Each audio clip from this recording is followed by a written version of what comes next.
चलो अगले current affairs पे चलते हैं, थोड़ा ध्यान दीजिएगा।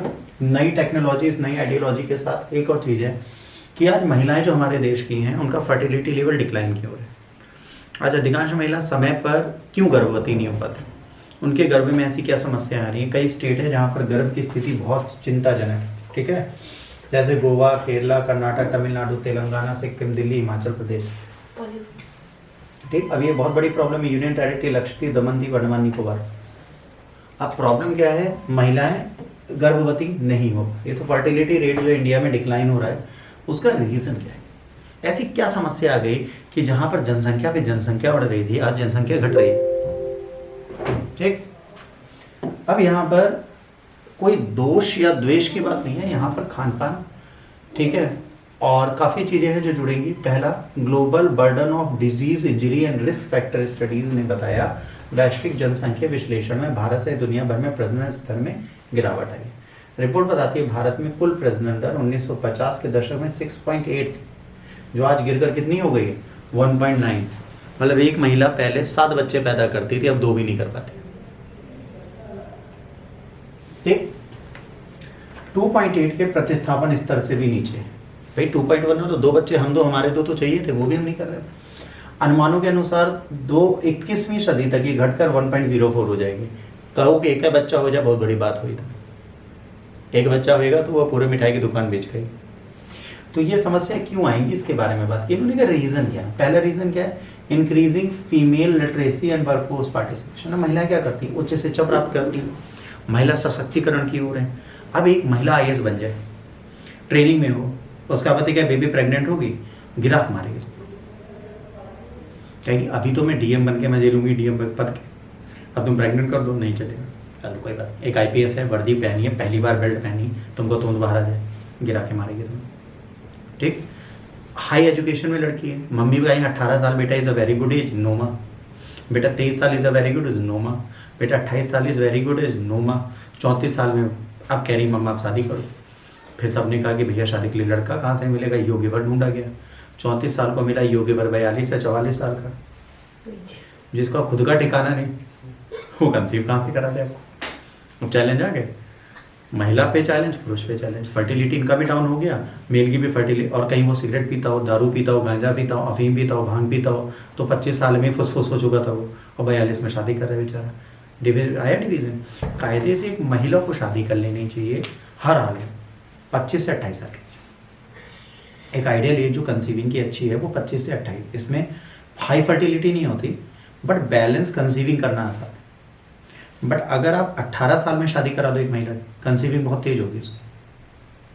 जो यंगेस्ट शादी होती है ना लड़कियों की, उनके बच्चे जल्दी होते हैं। कभी आप ऑब्जर्व करिएगा आपके परिवार में, आपके नॉन में, आपके गांव में या घर में, शहर में, अगर किसी महिला की शादी 18 साल से 21 साल के बीच में हुई है, उनकी कंसीविंग धड़ धड़ धड़ धड़ धड़ होती जाएगी। बट अगर आप 24 साल से ऊपर हो गए तब आपने अगर शादी की तो आपको प्रॉब्लम होनी ही होनी। और अब एजुकेशन ने क्या डिलेड मैरिजेस का सिम्टम चल रहा है आजकल, सिस्टम नहीं सिम्टम चल रहा है। एक लक्षण आ गए डिलेड मैरिज के, चलन नहीं है, लक्षण है हम सबके कि भैया शादी कब करोगे। अब जैसे मान लो मैंने शादी की थी तो मैं कितने साल का था, तब मैं था, आज कितने साल का हूँ मैं, माइनस कर दो, 28-29 साल में, 28-29 साल में मान लो मैंने शादी की थी। अब 29 साल में जब शादी कर रहे तब भी लोग कह रहे भैया बहुत जल्दी है, बच्चे दिख रहे थे ना।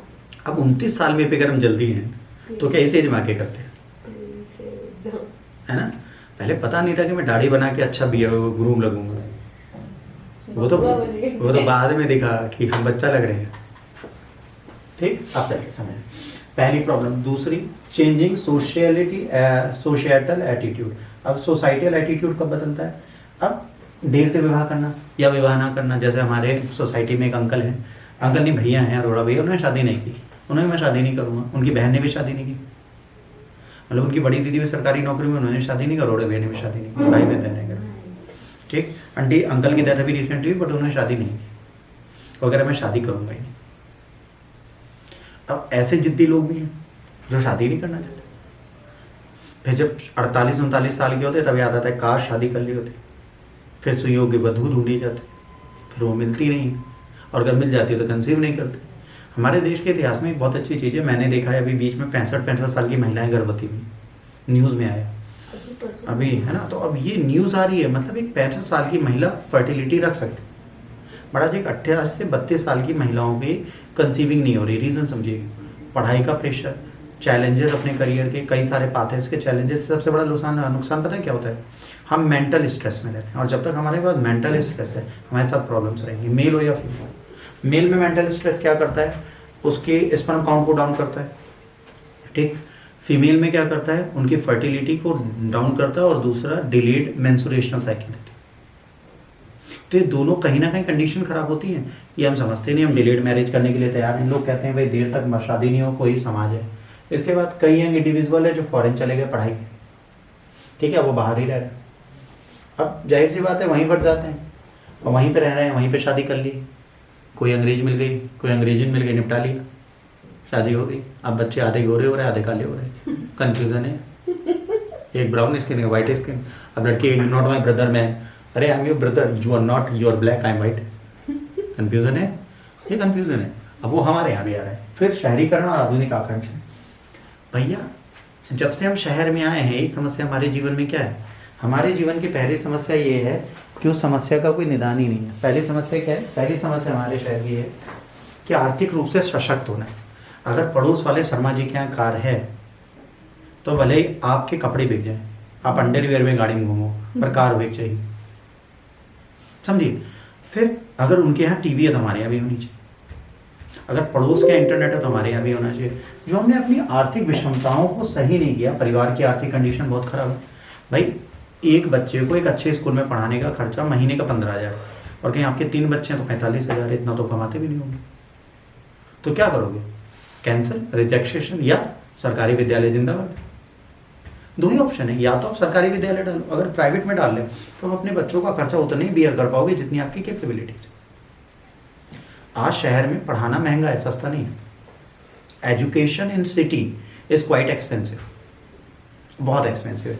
इस चीज़ का एक चैलेंज है। तो यहाँ क्या होता है, बच्चे पैदा ना करने का विकल्प हम चुन लेते हैं। जैसे लोग कहते हैं एक है दुई कर लो, एक का खर्चा तो उठता नहीं, दूसरा का करा, सत्य घटना पे आधारित। एक के खर्चे में तो कर्जा चढ़ा जा रहा है, दूसरे में क्या करा। और भैया आज की डेट में संतान पैदा होना बड़ी बात नहीं है, संतान के 6 साल तक होने उसके मेडिकल बिल भी बहुत है। एक वैक्सीन जो लगती है ना प्राइवेट अस्पताल में 8-8, 10-10 हज़ार की है कभी कभार। 5 साल तक जो वैक्सीन उसकी 3-3 महीने में लगी 3500, 8,000, 3500, 8,000, 12,000, 14,000, ऐसे तो वैक्सीनेशन थी। कहाँ तक आप झेल लोगे। अगर एक लोअर मिडिल क्लास का है वो लोग बंधु ही ले जाएगा ना बेचारा। और कभी कभार हॉस्पिटल बहुत अच्छे, कभी नहीं। जैसे हम कहेंगे लोक बंधु बहुत अच्छा हो गया, लोक बंधु छोटे बच्चों के लिए भी बहुत अच्छा ट्रीटमेंट करता है। बट प्रॉब्लम है ना कि कई लोग ट्रस्ट नहीं करते गवर्नमेंट हॉस्पिटल्स पे। फिर एजिंग पॉपुलेशन, जब बच्चे कम पैदा होंगे तो प्रॉब्लम क्या आएगी, बुजुर्ग ज़्यादा आ जाएंगे। मतलब समझो जब आप लोग बड़े हो गए, आप जब 40 साल के हो गए तो आपके ऊपर 2 चैलेंजेस होंगे। क्या, एक सर, एक मम्मी पापा। मतलब 2 जनरेशन आपके सामने जो बुढ़ी हो गई, जो कमाई नहीं कर रही और आपको झेलने। तो आपके पास 4 की फैमिली ऊपर है, मतलब मम्मी पापा के भाई बहन या दादा दादी सब जिंदा है, ठीक। अब जैसे ये एक लेयर चल रही है, इनको भी संभालना है, खुद को भी संभालना है, अपने बीवी बच्चे भी संभालना है। अब तुम्हारे ऊपर 3 जनरेशन का बर्डन है, झेल ही नहीं पाओगे। इससे क्या होगा, एजेड पॉपुलेशन बढ़ेगी। जहाँ पर हाईएस्ट यंगेस्ट पॉपुलेशन होती है, जब वो डाउनफॉल में जाती है तो वहाँ पे क्या होता है, एल्डरली पॉपुलेशन बढ़ती है, बुजुर्गों की जनसंख्या बढ़ती है। अब इंडिया उसी कंडीशन पे आ रहा है जहाँ चाइना है, जहाँ चाइना में सरकार कह रही है तुम 3 बच्चे पैदा करो, तुम्हें पैसा देंगे। चाइना कहती है हम एक नहीं करेंगे, तो पैसा दोगे 1 महीने का, हमें पालना पूरा 30 साल है। नहीं कर रहे। आजकल यंग बहुत समझदार है। अभी विश्वजीत से कहें बेटा शादी कर लो, कहेगा सर पगला गए का। क्यों, क्योंकि अभी वो स्वतंत्र पक्षी है। अगर उसको बेड़ियों में बांध दिया गया तो फिर ये ऐसे नहीं घूमेगा, फिर ऐसे घूमेगा। कहाँ हो सर, बीवी के साथ है, बाबे पापा। डर बहुत बड़ा चीज़ है। हेल्थ केयर डिमांड्स, वही आपको बोला, हेल्थ केयर बहुत ज़्यादा महंगा हो गया है। आज की डेट में नॉर्मल सर्दी जुकाम बुखार भी बच्चे को होता है तो 4-5 हज़ार चले जा रहे हैं। नॉर्मल है। होम्योपैथिक दवाई 1700-1800 की एलोपैथ तो भूल जाओ।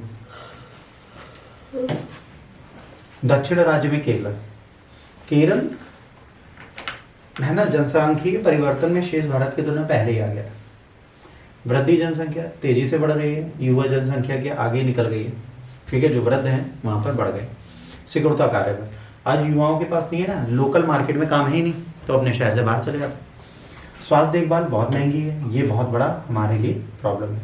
अब श्रम बाजार की बात करें, अब जो उच्च मजदूरी है, जो high labour wages quality migration को अट्रैक्ट करती है, वो 1/6 ऑफ द पॉपुलेशन जो है दूसरे स्टेट्स में शिफ्ट हो जाएगी 2030 तक। हेल्थ केयर चैलेंजेस, मदरहुड जो है, ओल्डर मदर्स और हायर प्रेगनेंसी रिलेटेड मॉर्बिडिटीज होती हैं, मतलब बहुत सारी ऐसी बीमारियां हो जाती है गर्भ अवस्था से लेकर जिसमें प्रॉब्लम है। जैसे मान लीजिए एक महिला गर्भ में तो आई, गर्भ उसका स्थापित हुआ बिल्कुल वो, परंतु ब्लीडिंग हो रही, बच्चा टेढ़ा हो गया या बच्चा उल्टा हो गया, या बच्चे को सिजेरियन से ही पैदा करना पड़ेगा, अर्ली प्रीमेच्योर बच्चा पैदा होगा क्योंकि आपके ओवर ब्लीडिंग हो रही है, आप एनीमिक हैं, कई सारी कंडीशन आती है, आयरन की कमी है, खून की कमी है, हीमोग्लोबिन की कमी है, ओवर स्ट्रेस्ड है, दारू पी ली आपने बच्चे के गर्भ में रहते रहते, बच्चा भी टल लिया अंदर है, मैं क्या कर रही हूँ, क्या करे बच्चा भाई।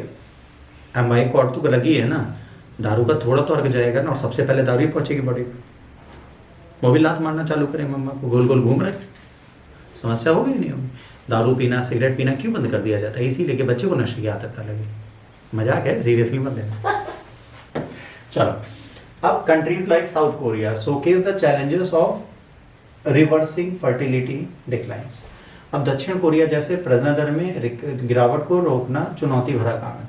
प्रजनन समर्थक नीतियों में भारी निवेश के बावजूद दक्षिण कोरिया में प्रजनन दर 0.78 है। मतलब समझ रहे हो, एक बच्चा भी हर बंदे के पास नहीं होगा, और ये गिरकर कितनी हो गई 2.73 ले और कम हो गई। अब यहाँ पर क्या है, इसको उलटने के लिए बड़ी प्रॉब्लम होती है, इसको आप रेगुलेट नहीं कर सकते। इससे इकोनॉमिक इम्पैक्ट क्या बढ़ेगा बताओ। जब जनसंख्या नहीं पैदा होगी तो बुजुर्ग होंगे तो वर्कफोर्स नहीं मिलेगा, लेबर सस्ता नहीं होगा, फंस जाओगे, पहली प्रॉब्लम। दूसरा, वृद्ध होती जनसंख्या के लिए मेडिकल बहुत चाहिए, वो एक प्रॉब्लम है। फिर सोशल चैलेंजेस, डिपेंडेंसी बढ़ जाती है परिवारों के ऊपर, किस चीज़ की, जो लोग हैं बुजुर्ग उनका। दूसरा, कम युवा श्रमिकों के कारण हमारे जो प्रोडक्टिविटी है और जो इनोवेशन है वो वीक होने लगता है। सामाजिक आर्थिक नीतियों की बात करें तो आर्थिक विकास, रोजगार सृजन, युवाओं को समर्थन देने की नीतियां घटती चली जाएंगी। बुजुर्ग की आबादी का लाभ उठाने के लिए हमें कुछ ऐसा करना चाहिए कि उनकी क्षमताओं का भी दोहन करें, जैसे इंजीनियर है, डॉक्टर है, उनको यूज़ करो। इसके बाद क्या होगा, परिवारों के लिए सहायता, युवा दंपति को बच्चा पैदा करने के लिए प्रोत्साहन दें।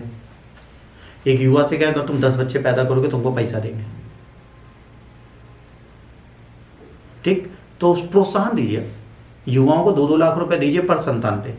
अभी देखिए बच्चे पैदा होने चालू हो जाए धड़ाधड़, पर आप लालच तो दीजिए, प्रोत्साहन देना पड़ेगा, योजनाएं देनी पड़ेगी, घर फ्री दीजिए कि अगर 3 बच्चे जिसने पैदा कर लिए 3 साल में, उसको एक घर फ्री 2000 स्क्वायर फीट का LDA के अंदर।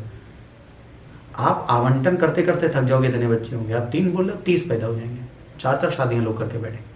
कंडीशन देनी पड़ेगी, लालच देना पड़ेगा। युवा ऐसे ही नहीं काम करता, मेहनत करने के लिए उसको पैसा चाहिए। युवा बहुत चूजी है हमारे देश। इंडिया की डिक्लाइनिंग फर्टिलिटी बहुत खतरनाक चीज़ है, जनसंख्या में बदलाव के संकेत देती है। आर्थिक स्वास्थ्य देखभाल, सामाजिक चुनौतियों के लिए हमें सक्रिय नीति अभी से बनानी, अभी से सरकार को जागना पड़ेगा, और वो थोड़ा योगी और मोदी के साथ मुश्किल है। देखो, परिवारवाद को समझने के लिए परिवार होना जरूरी है। वो दोनों एकदम सिंपल इंसान है, उनको नहीं फर्क पड़ता परिवार क्या है। अब वैश्विक अनुभव से सीखते हुए हमें क्या करना पड़ेगा, हमको सस्टेनेबल डेवलपमेंट में जाना पड़ेगा। हमें देखना पड़ेगा इन चैलेंजेस को किस तरीके से हम देख सकते हैं। कुछ प्रजनन TRP से आप क्या समझते हैं, जब महिलाएं अंत तक जीवित रहती हैं, और आयुर्विशिष्ट प्रजनन दर उनकी कैसी होती है, मतलब एक कितने साल में कितने बच्चे वो पैदा कर सकते हैं। अब सीधा और लगभग खड़ी भुजाएं कम मृत्यु दर को दर्शाती है। जनसंख्या पिरामिड में अगर एकदम सीधी लाइन है तो क्या बता रही है, जो बच्चे पैदा हो रहे हैं उसमें मर कम रहे पर बच ज़्यादा रहे, तो मर कम रहे बच ज़्यादा रहे, तो यही प्रॉब्लम और सिचुएशन हमारे लिए होती है, इसको हमें याद रखना, ठीक। इसके साथ हमारा जन्म प्रत्याशा दर का भी प्रश्न खत्म होता है, इसको भी आपको याद करने की आवश्यकता है, समझने की आवश्यकता है, क्योंकि आपसे एग्जाम में पूछा जा सकता है।